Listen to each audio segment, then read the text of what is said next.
எஸ்ஐயா அதிகாரம் 65. முன்பு என்னிடம் எதுவும் கேளாதவர்கள் என்னை தேடி அடைய இடமளித்தேன். என்னை நாடாதவர்கள் என்னை கண்டுபிடிக்க இசைந்தேன். என் பெயரை வழிபடாத மக்களினத்தை நோக்கி இதோ நான், இதோ நான் என்றேன். தங்கள் எண்ணங்களின்படி நடந்து பயனற்ற வழிமுறைகளை பின்பற்றும் கலகக்கார மக்களினத்தின் மீது நாள் முழுவதும் என் கைகளை விரித்து நீட்டினேன். அந்த மக்களினத்தார் என் கண்ணெதிரே இவற்றை செய்து இடையராது எனக்கு சினம் ஊட்டுகின்றனர். தோட்டங்களில் பலியிட்டு செங்கற்கள் மேல் தூபம் காட்டுகின்றனர். கல்லறைகளிடையே அமர்ந்து மறைவிடங்களில் இரவை கழிக்கின்றனர். பன்றி இறைச்சியை தின்கின்றனர். தீட்டான கறிக்குழம்பை தம் கலங்களில் வைத்துள்ளனர். இவ்வாறு இருந்தும் எட்டினில் என் அருகில் வராதே, நான் உன்னை விட தூய்மையானவன் என்கின்றனர். என் சினத்தால் மூக்கிலிருந்து வெளிப்படும் புகை போலும் நாள் முழுவதும் எரியும் நெருப்பு போலும் இவர்கள் இருக்கின்றனர்.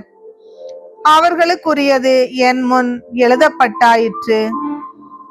நான் அமைதியாய் இருப்பதில்லை. அவர்களுக்கு தகுந்த கைமாறை அவர்கள் மடியில் அளந்து கொட்டுவேன். அவர்கள் தீச்செயலுக்கும் அவர்கள் மூதாதையர் தீச்செயலுக்கும் சேர்த்து கொட்டுவேன் என்கிறார் ஆண்டவர். ஏனெனில் அவர்கள் மலை மேல் தூபம் காட்டினார்கள், குன்றுகளின் மேல் என்னை பற்றி இழிவாக பேசினார்கள். அவர்களுடைய முன்னைய செயல்களுக்குரிய கைமாறை அவர்கள் மடியில் அளந்து கொட்டுவேன். ஆண்டவர் கூறுவது இதுவே: திராட்சை குலையில் புதுரசம் கிடைக்கும் போது அதை அழிக்காதே, அதில் ஆசி உள்ளது என்பார்கள். அவ்வாறே என் ஊழியரை முன்னிட்டும் நான் செயலாற்றுவேன். அவர்கள் அனைவரையும் அழித்துவிட மாட்டேன். யாக்கோபினின்று வழிமரபினரையும் யூதாவினின்று என் மலைகளை உடைமையாக்குவோரையும் தோன்ற செய்வேன். நான் தேர்ந்து கொண்டோர் நாட்டை உரிமையாக்கி கொள்வர். என் ஊழியர் அங்கே வாழ்வர். என்னை வழிபடும் என் மக்களுக்கு சாரோன் சமவெளி ஆடுகளுக்கு மேய்நிலமாகவும் ஆக்கோர் பள்ளத்தாக்கு மாடுகளுக்கு தொழுவமாகவும் அமையும். ஆண்டவராகிய என்னை கைவிட்டுவிட்டு என் திருமலையை மறந்தவர்களே, கத்து. தெய்வத்திற்கு விருந்து படைத்து மெனி தெய்வத்திற்கு நறுமண திராட்சை ரசத்தை கிண்ணங்களில் வார்ப்பவர்களே, உங்களை வாளுக்கு இறையென குறிப்பேன். நீங்கள் அனைவரும் கொலைக்கு தலை தாழ்த்துவீர்கள்.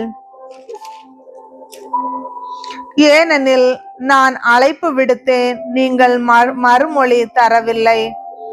நான் பேசினேன், நீங்கள் கவனிக்கவில்லை. என் பார்வைக்கு தீமையெனப்பட்டதை செய்தீர்கள். எனக்கு விருப்பமில்லாததை தேர்ந்து கொண்டீர்கள். ஆதலால் என் தலைவராகிய ஆண்டவர் கூறுவது இதுவே: என் ஊழியர்கள் உண்பார்கள், நீங்களோ பசியால் வாடுவீர்கள். என் வேலையாள்கள் பானம் பருகுவார்கள், நீங்களோ தாகத்தால் தவிப்பீர்கள். என் அடியார்கள் அக்களிப்பார்கள், நீங்களோ அவமதிக்கப்படுவீர்கள். என் ஊழியர் உள்ளம் மகிழ்ந்து ஆர்ப்பரிப்பார்கள், நீங்களோ நெஞ்சம் உடைந்து கூக்குரல் இடுவீர்கள். ஆவி சோர்ந்து கதறி அழுவீர்கள். நான் தேர்ந்தெடுத்தவர்களுக்கு உங்கள் பெயரை சாப பெயராய் விட்டு செல்வீர்கள். என் தலைவராகிய ஆண்டவர் உங்களை கொன்றொழிப்பார். தம் ஊழியருக்கோ புது பெயர் சூட்டுவார். மண்ணுலகில் ஆசி பெற விளைபவன் உண்மை கடவுளின் பெயரால் ஆசி பெறுவான். பூ உலகில் ஆணையிடுபவன் மெய்க்கடவுளின் பெயரால் ஆணையிடுவான். ஏனெனில் முன்னாளைய துன்பங்கள் மறந்து போயின, அவை என் பார்வையில் இருந்து மறைந்து போயின. இதோ புதிய விண்ணுலகையும் புதிய மண்ணுலகையும் படைக்கிறேன்.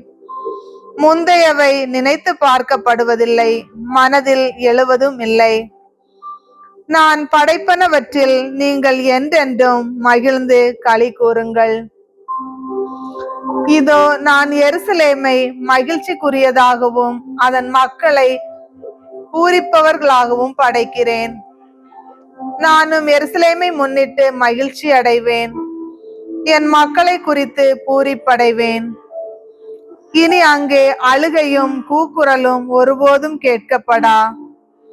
இனி அங்கே சில நாள்களுக்குள் இறக்கும் பச்சிளம் குழந்தையே இராது. தம் வாழ்நாளை நிறைவு செய்யாத முதியவர் இரார்.